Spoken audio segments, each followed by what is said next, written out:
My name has been mispronounced by my entire life. It seems to make people uncomfortable to say all three syllables. Brittany. They call me Brittany, but that's not my name. It would be like you calling Tom. The older I get, the less tolerant I become. I feel I'm not honoring my true self when I say nothing. Am I just lacking humility? What do you think? I came over to this England as a foreigner, and people used to, I remember, call my last name Han and not Han, right? And I used to actually get a little bit worked up. Never used to say something though, because I was a little bit too shy. Eventually, I did start getting very offended. And I'll tell you, my life wasn't resembling something that was beautiful during that time. It was actually resembling more awful. And the reason for that is very simple. If you're easily offended, you're easily manipulated. You see, if you've ever dealt with somebody who's a bully, a toxic person, they will use your triggers against you. So what was happening with me is people knew I had insecurities. One of them is my name. So people used to use that as a bait for me to be easily offended. So that way they can easily manipulate me.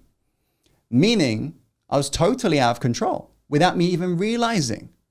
So we always get told the things that we have accumulated in our life.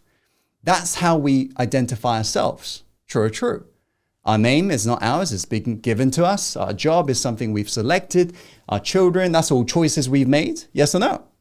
So we got to ask ourselves, how much of this, the thing, does it really represent us?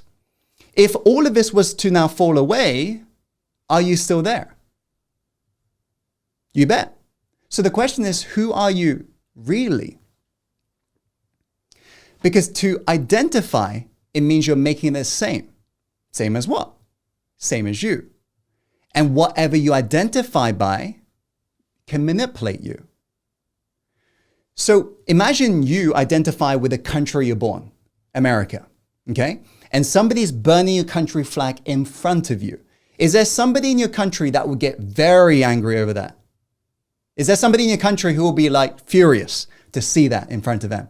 You bet. But let's say somebody's not from your country and they see that same act. Will they be as offended? No. And the reason for that is very simple. Whatever you identify by, you get manipulated by. So in our quest for freedom, it's about us constantly reminding ourselves, what is this thing I call the I? And at the same time, when it comes to relationships, about us asking ourselves, what is my goal for relationships in the first place?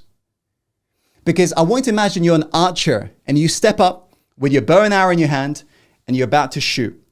But just before you shoot, somebody blindfolds you so you can't actually see where you're shooting. When you agree, no matter how hard you try in that moment, you wouldn't hit anything meaningful because you don't know what you're shooting for. True or true? You can shoot anywhere, right? But it wouldn't hit anything meaningful. Yes or no? That's how most people approach their relationships. They don't know why they want to be in a relationship, what sort of relationship they want to cultivate, how they want to feel in a relationship. They're just going everywhere and just reacting to things as it's coming. True or true? They're not consciously creating beautiful relationships. They're just reacting to what is. And in that process, perhaps not representing their higher self. So it's about you asking yourself, what do you want in terms of relationship? What do you want it to represent for you?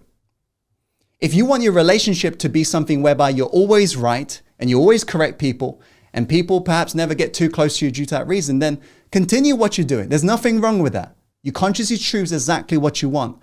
But if perhaps you want to create more beautiful relationships, remember how relationships are created.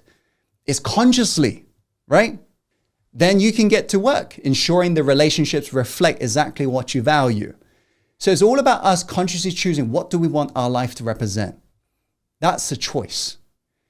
But if you've been prone to toxic people in your life, one thing's for sure, make sure you fix your insecurities because toxic people will always target you based upon your insecurities. They will always target your triggers because they know them more than you know it, right? And if you know what I'm talking about, you've communicated with a toxic person and you've come out of some toxic relationships thinking, wow, I didn't even realize I had a little trigger button there. They hit all the buttons and then some. They find little secret buttons you never knew even existed in terms of triggers. That's because that's their expertise. And what they target to ensure you're always manipulated is your insecurities, your triggers. Write this down. Easily offended, easily manipulated. So nowadays, if somebody calls me Tom, if I hear that nowadays, or if somebody says Tim Han or Tim Ham, Tim Gammon, I don't know, whatever, Tim or Timothy or whatever, I'm just like, great. There's no reaction because it's not even I don't want to identify with my name. I am more than my name. I'm more than what my name represents. That's not who I am. I am beyond my name.